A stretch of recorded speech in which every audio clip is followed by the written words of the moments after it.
everyone. I'm Vishali from the Kirjana podcast, and here I am today with Jayanth, who is a computational mathematics junior at UC Riverside.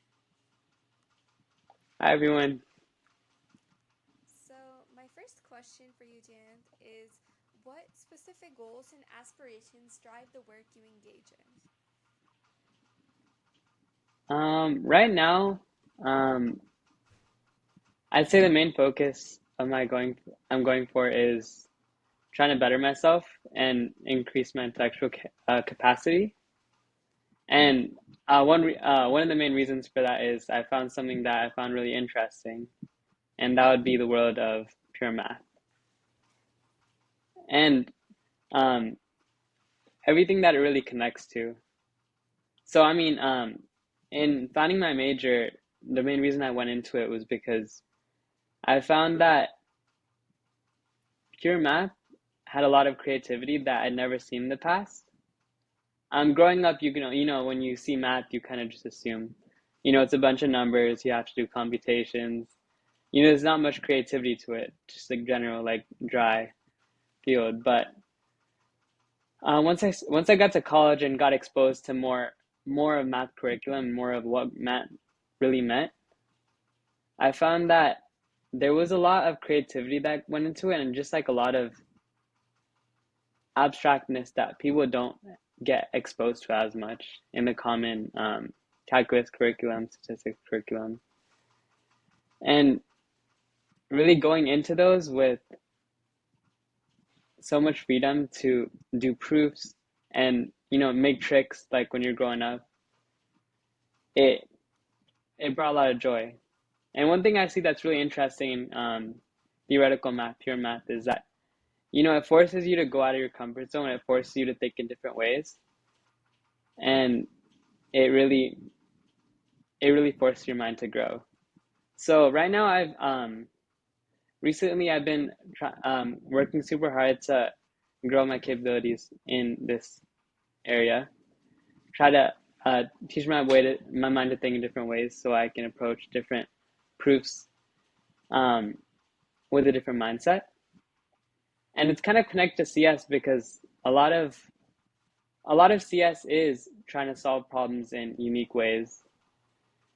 And recently, I've been trying to go into that and use my um, work as hard as I can to get as many different problems solved as possible.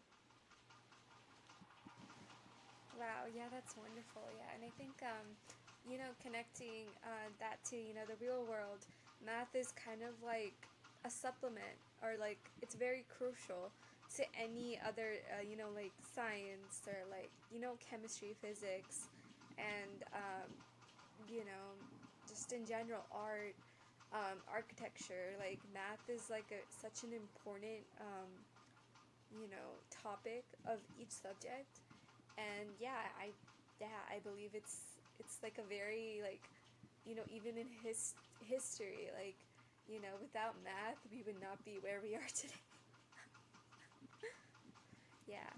um so yeah, I guess with your interest in computational mathematics and CS, would you like to share a deeply personal or impactful story that inspired your involvement in this work?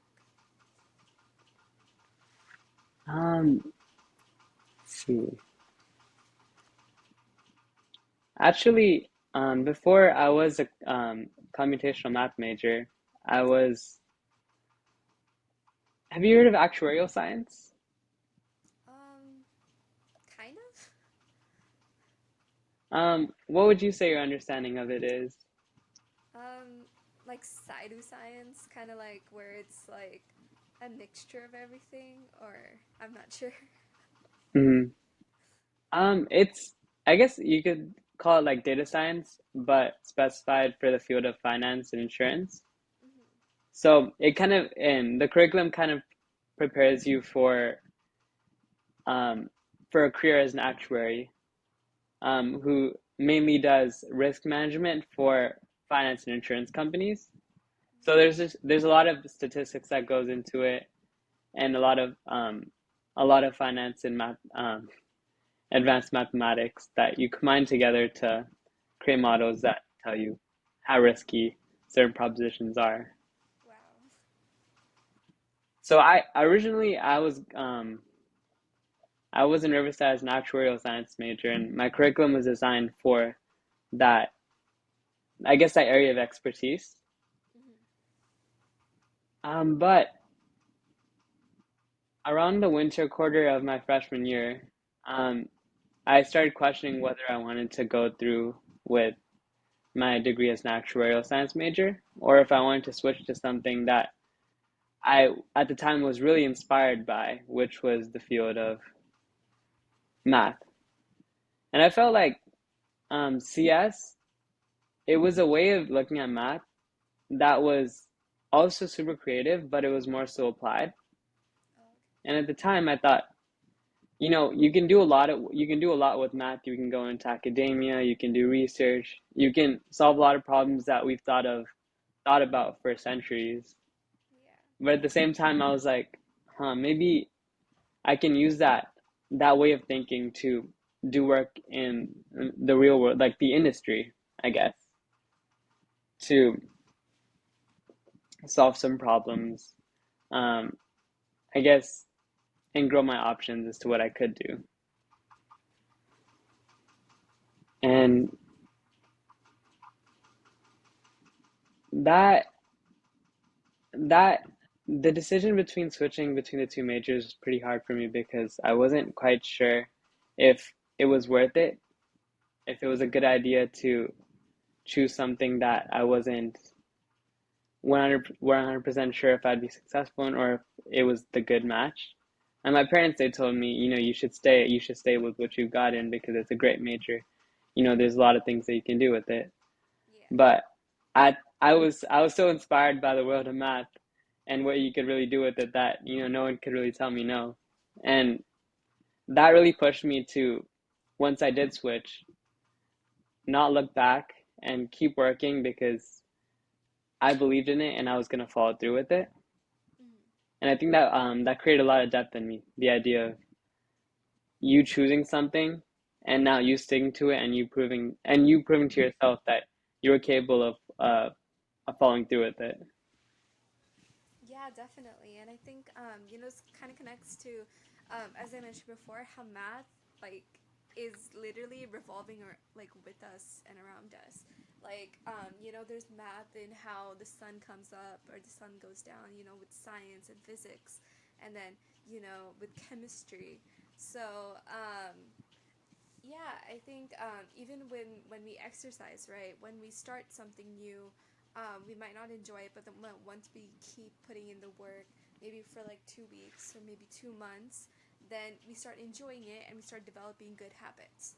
So I think it's the same with math, right? Like, to develop good habits, we just have to push ourselves once, continue doing it, and then, we keep pushing ourselves. So from one level, we're up 3 levels.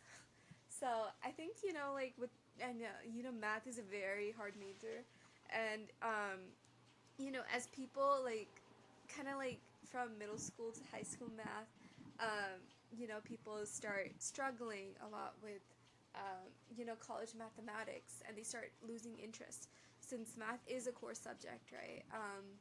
So how would you suggest people to strive through those struggles? Um, for me, I still have so much to grow in the field of honestly everything. Mm-hmm. Um, Math, computer science, life. And there's so many people who are just way better than me right now in all those skills. Mm-hmm. So I myself, I'm trying to find a path where I can succeed and I can reach a level where I can I can be the best version of myself. But so far and what I've seen of the world of math, what I've seen of the world of CS, I'd say it's it boils down to what you see for yourself or what you'd say your goal is. Mm-hmm. And I know for a lot of people, their goal with math is to use it. Maybe use it for their job if they're going into engineering, use it to get better at so they can be better at their job, get better at computations, get better at let's say if you're a mechanical engineer, you need a lot of calculus to know how to work with CAD or to work with any modeling software, so you know Mm-hmm. how, I guess, how you want to work with something and how you're going to get it done. Yeah. I mean, personally, I haven't worked with much with mechanical engineering, so I can't say how deeply they use it. But I do know for sure math and especially calculus is super important towards working with real life and modeling it in a way that we engineers can understand. And I'd say if your goal is to really use it in your job, it's that motivation, that idea that you're going to use it and knowing how you're going to use it, that's something that really drives you forward. And me Mm-hmm. personally, in my like in the things that I learn, what I look for is how am I going to use this, Mm-hmm. and what are the possibilities? How how can I learn it so that I'll remember in the future if I need to, or what is important from what I'm learning, so that if I learn it better, it'll be useful in the future. I think that's the most important thing, just knowing what you're going for. Yeah, definitely. And I think, as engineers and doctors and, our generation basically, um, I think the biggest lesson that people have learned and also given advice for is to keep learning no matter where you are, because, technology is always advancing. Um, and there's always like sudden changes in society that always requires either more knowledge in certain areas, and then that could provide more job opportunities. So I think once someone is settled in a situation, the best attempt is to grow out of your comfort zone, try to explore new areas, and then maybe you'll learn something new. Exactly, like how maybe like kind of like Steve Jobs, for example, like Apple was created. His story was basically he joined a calligraphy class and then he found like a logo for Apple, and then he started connecting with people, and then he designed an entire new computer, which is like a multi-billion-dollar company. So yeah, I mean, it's always never too late to explore your interests. And I think people are so focused on career nowadays. Like, even in high school, people are always like, oh, I gotta pass physics. Oh, I don't have time to paint or do anything else. Like, so, like, robotic now. Yeah. Mhm. So, I guess when reflecting on your work, what are some of the most, like, I guess, impactive challenges you've encountered, and have you navigated through them?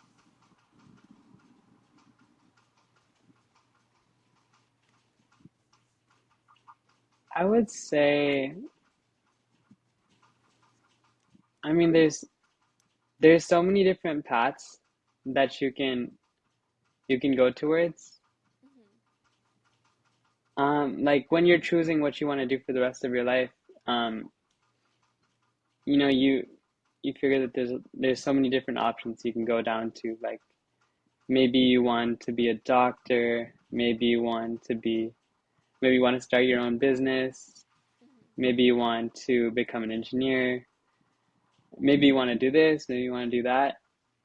And I'd say just knowing knowing what you want to do Mm-hmm. is one of those really big challenges, and knowing that this is the right thing for you is one of those things where it's you can't know for sure what if this pathway is the right way for you or if that pathway is the right direction for you, because you can't really look into the future and see down the line, oh, was I right? Yeah. And I think um some people are only in it for the money, and they don't really understand what they're signed up for, which causes extra stress for them. And especially in like tech companies and a lot of finance industries, there's a lot of like toxic environments that kind of tend to show up. Um, so I think yeah, people should really try to discover themselves by figuring out what they enjoy. mhm. I think there's actually I do see like a lot of validity in like going for at least going for the money first Okay, because there there's like I feel there's great benefits to doing both. Like if you're say following your passion, then if you keep yourself determined and if you stay and you follow through, you look back and you say, you know what, I don't feel like for a lot of people you look back and you say, you know what, I have no regrets because at the end of the day I never gave up and I saw where this one thing could take me. I went all the way. I didn't back down. I didn't chicken out. I saw it through to the end. mm-hmm. Whereas like for the other side, if you like went for the money, it's you'd see it as maybe you'd go all the way and you'd be like, man, maybe I should have done that. Maybe I should have gone for my passion because then I wouldn't have had any regrets because I could have seen where it could have taken me. Mm-hmm. But it also affords you some sense of security. Like you can grow up, reach a certain level, and just look back and say, wow,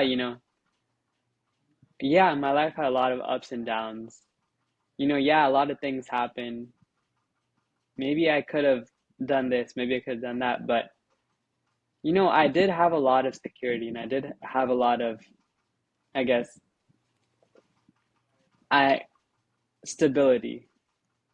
Of course, the path of getting there is definitely no joke, but you can say that at least the whole time I knew what I was gunning for. There was something that was driving me the whole way. Mm-hmm. And and if you reach that, maybe that's the end goal for you. You can still do what you want to do from there Oh yeah, because yeah. the world's not set. That's true. I mean, yeah, you can always like change your job. I know like doctors who have dropped out and tried to become engineers and vice versa. It's like such a like America is the land of like it's the land of the dreams, right? So basically literally everyone has freedom here to do whatever they want. So I think people shouldn't really have to worry, uh, you know, to find uh, a stable, secure career, and neither like should they have to worry about like, uh, not finding their true like. I don't know. People start wondering like what makes them happy, right? Sort of thing. So, um, I think the true calling comes from discovery and as well as you mentioned putting an aim for yourself because once you don't have a goal in your mind that I want to achieve this, you start getting lost in all of these obstacles, and then maybe it could either take you up or take you down. Like being distracted by peer influences or like maybe too much work or other stuff happening in the family, and you get overwhelmed.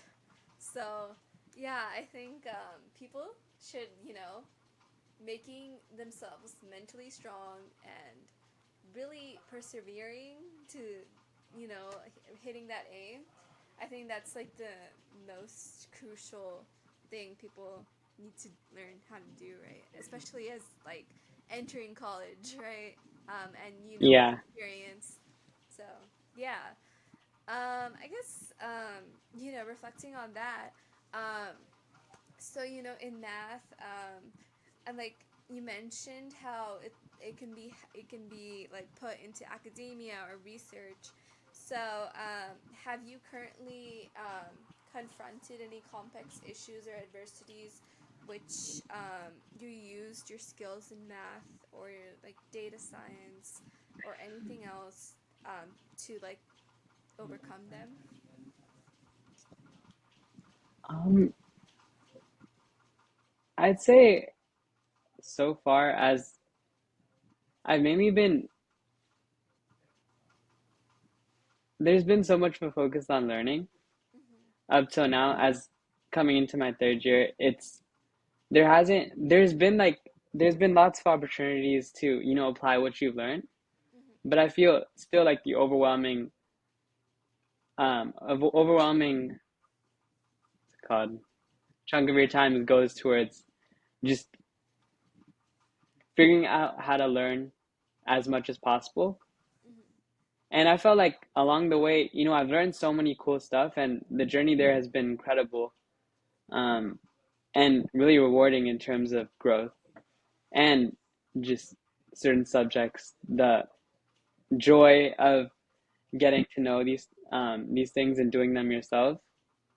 But I feel like the main thing has been learning how to learn,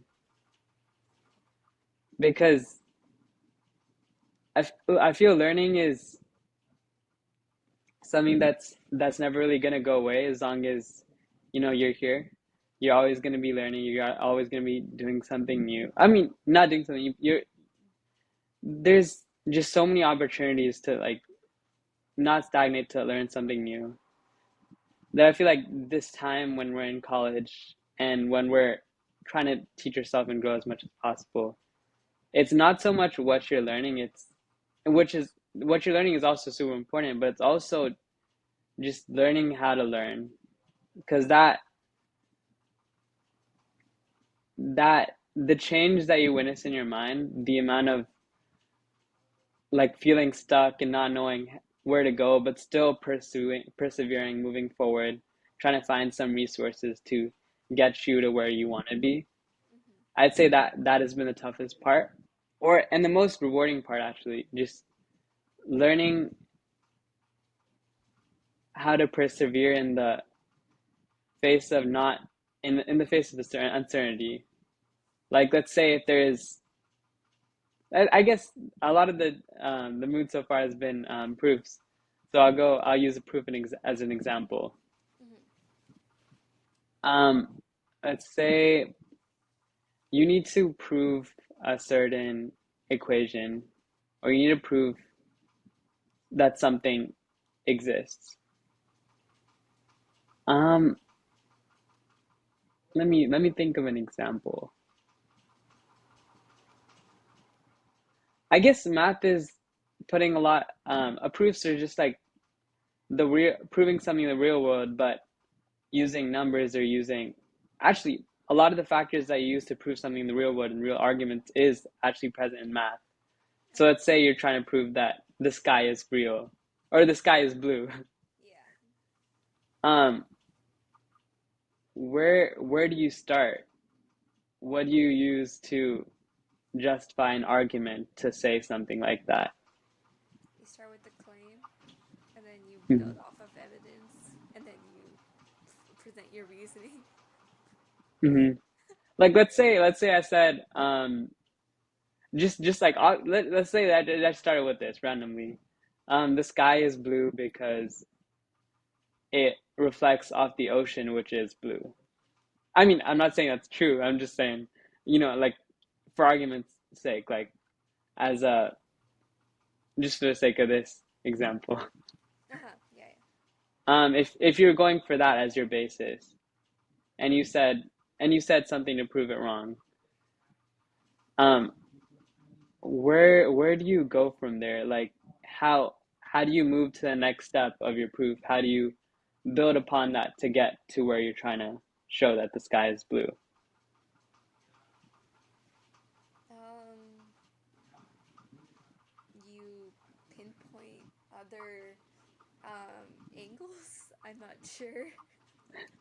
Yeah, I mean, it's just like there's things like that when you're trying to prove an equation. Like, you start with some basic assumption. You don't know for sure if your initial assumption is even correct, Uh if huh. it's even going to be what'll lead you to the truth. In this case, it's to do with at least what like what's been scientifically known so far is that it's due to the sun, the ozone layer, layering it out into the color it is. Uh huh. Um, how do you how do you know that what you start off with can even lead you to the answer that the sky is blue? How can you prove the ocean is the reason the sky is blue? You just have to have that blind faith, and you have to keep moving forward. You Mhm. have to go from knowing this and just finding another way to move based on what you know. So like, And you just have to, as a science major, I guess like I would just start experimenting. I don't know. That's just what I've been used to. Um, but yeah, I think like as a mathematician side, you just like keep solving, right? actually, it's like really similar. just experimenting. Okay, okay, yeah. Yeah, it's there's like once you get to a high enough level, there's so many similarities between all the like fields when you're like trying to get new knowledge. Hmm. You have to be creative in finding new starting points, and you have to be rigorous in experimenting with them, seeing if they lead you to it. Wow. But I feel like that's the hard part. Just like, how do you know if you're ever gonna get to where you're trying to get? Yeah, and especially like, calculus BC, AB, like I took those courses, man. I had like an entire page of just like one problem. So it's like always about, like having the motivation and like, just having like some energy to like, find the answer. And even if you like get the wrong answer once, you keep trying second and or thrice, and it's like, I think math is just a subject where the more practice you put in, the better you get. So it's not like there's always just a right answer. There's no wrong answer. So yeah. So yeah, I guess like as I mentioned before, like there's only kind of like one answer for math. What invaluable insights or pearls of wisdom what would you impart to individuals embarking in mathematics or like data science, CS, just anyone who's entering college or wants to learn more about higher studies? Um, I'd say I'd say two things that are the most important is always try to know where you're trying to go. Just have, I mean, it's okay if it changes. It does change. I've at least for me, like it's you never know where it can lead you, but like just having a vision, even knowing that it'll change, if it does, that'll power you to keep moving forward. Mm-hmm. And also just having that willpower that never dies down, just keeping that fire going, knowing that you can get there. Don't give up. Keep pushing no matter how hard it gets. That I feel like is something that is is there no matter what you do. Just knowing, just believing in yourself, believing in whatever you've chosen, and pushing on till you get there. Yeah, definitely. I kind of got, based on what you said, I remembered like it's kind of like a metaphor where life is a roller coaster. So, you go up and then you come down and then you go up. So it's like it's never gonna like be a straight line, but rather it's just gonna be, it's kind of like a wave where, as you mentioned, you keep pushing and then you push past your limits um, to, achieve. Maybe it's a midterm paper, maybe it's a final, maybe it's some big homework assignment, or maybe it's like you're getting, an internship, whatever it may be. I think, you know, um, having the right mindset and clear goals to achieve them will be like beneficial for both you and especially like your career and whatever you may do in the future. Hmm. Yeah. So yeah. Do you have any last words or anything you'd like to end off with? Um, I'd say, let's see, don't give up even when things get hard. Always have fun along the way. I feel fun is something that you can't replace. And also, no matter what you do, be creative and try new things and never give up. Yeah. All right. And also, there's a lot more to math than what we study for Mm-hmm. most of our high school. There's a Definitely. lot more fun to it. Yeah, definitely. And I think, even like, I think like, in calculus, even though people get bored out of it, I actually thought it was a pretty cool subject before I actually took the class. Like, how you can like the 3D versions. of like the parabolas and everything. It was really cool. I mean, I don't really understand it that much, but where you can visualize an entire 3D object and you can figure it out just using physics or math. It's really cool, I think. So yeah, yeah. Thank you for being here today, and let's keep in touch. Yeah, definitely. I loved it. I hope you guys enjoyed it. I hope you enjoyed it, by Shali.